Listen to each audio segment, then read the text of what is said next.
माई की बदना हो गई तो प्रसादी बांटा। अच्छा प्रसादी। अब इनसे पूछे घोड़े प्रसादी में का लेके आई हूँ।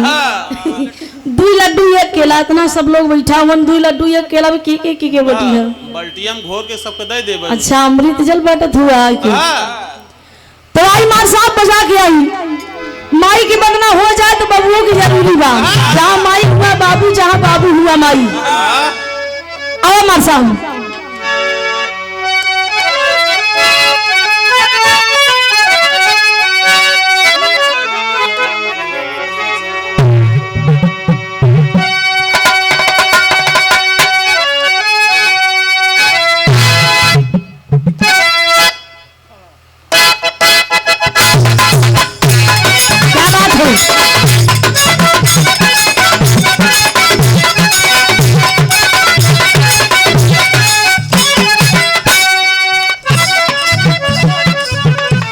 और ये परम आदमी परम शुभे सुनील यादव प्रधान जी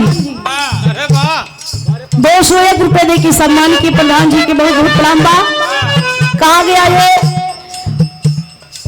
ऊपर भगवान नीचे प्रधान। बीच में सब झंडू दोनों काम के नहीं होते हैं।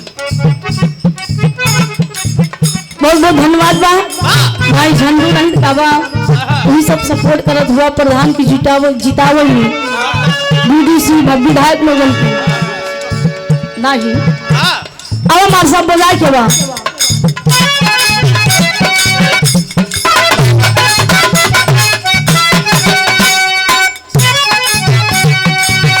सावन के महीना में काशी विश्वनाथ नगरी में तमाम लोगन कंवरिया गंगा जल भर के कांवर लेके जात हुवन।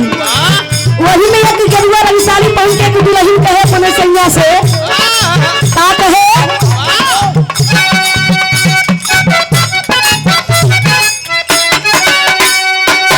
ये कहे कि यार डब्बे कंवरियन के झंडा